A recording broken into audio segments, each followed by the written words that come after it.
I wish you well, I wish you well. All through the day today, I wish you well. I wish you well, I wish you well. All through the day today, I wish you well.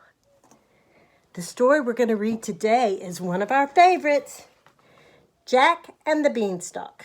Let me move you over here a little bit.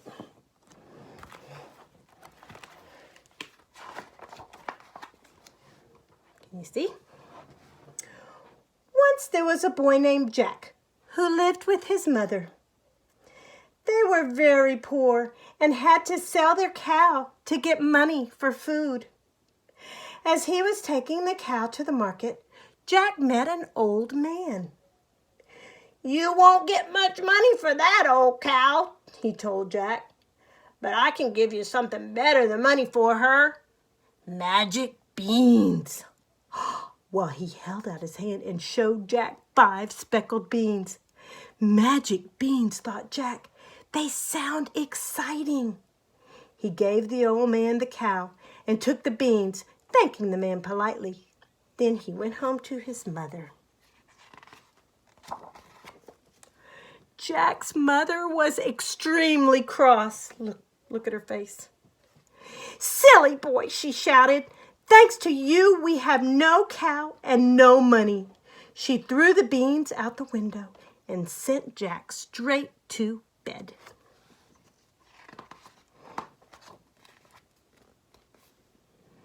The next morning, Jack was astonished when he looked out the window.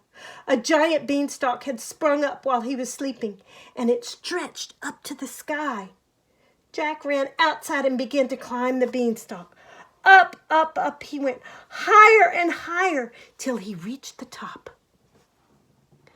Then he found a road which led to a big house.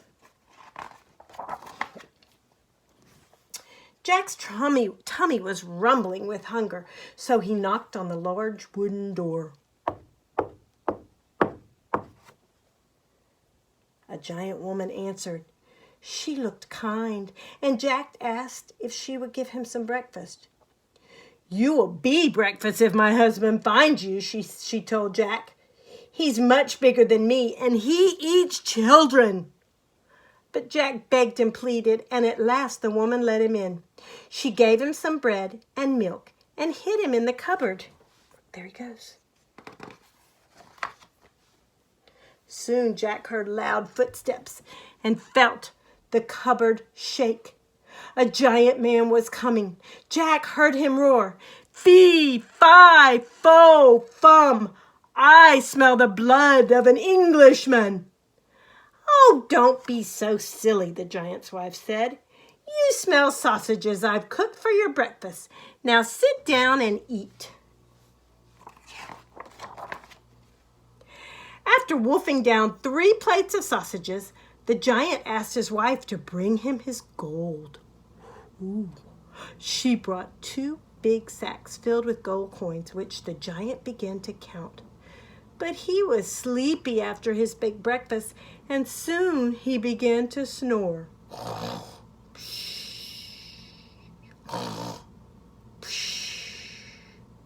Jack crept out of the cupboard and grabbed one of the sacks. Then he rushed out of the door, along the road, and straight down the beanstalk. Jack's mother was overjoyed to see him, and she was even happier when she saw the gold. They lived quite well with the money while the money lasted, but after a year, it had all been spent.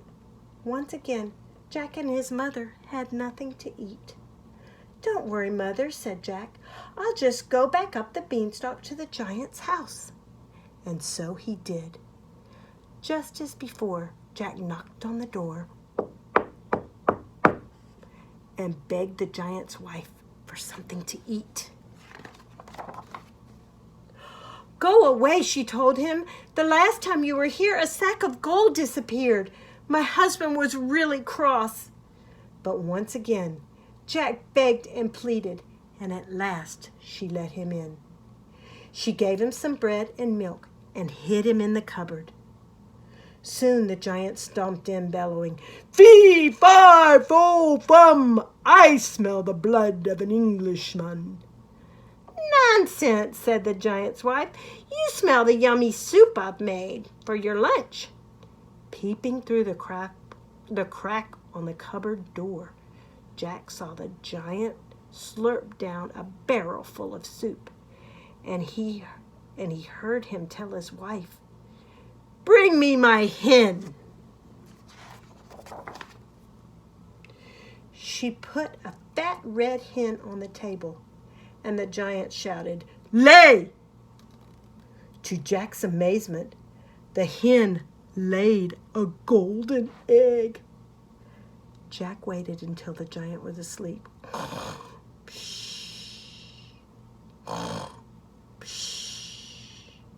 Then he jumped out and snatched the hen. Fast as lightning, he dashed out of the house, along the road, and down the beanstalk. Jack and his mother lived very well on the money they made from the hen's golden eggs, but Jack wanted to climb the beanstalk one last time.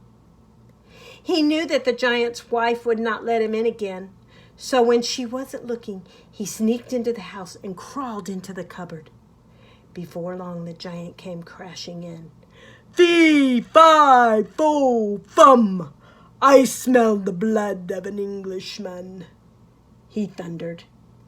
"You smell the steaks I've cooked for dinner," his wife said, and she put a platter of thick, juicy steaks in front of him.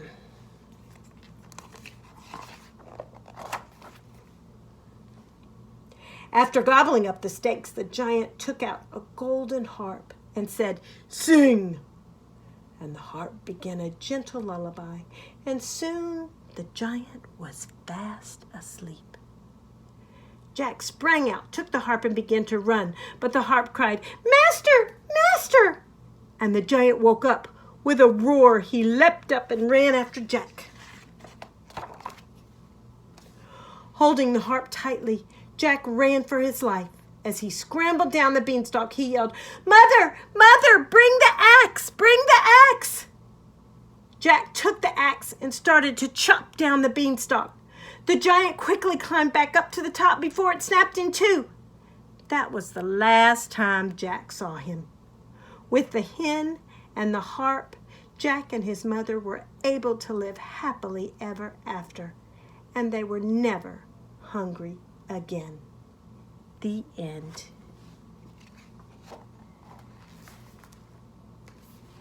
Have a great day. I love you.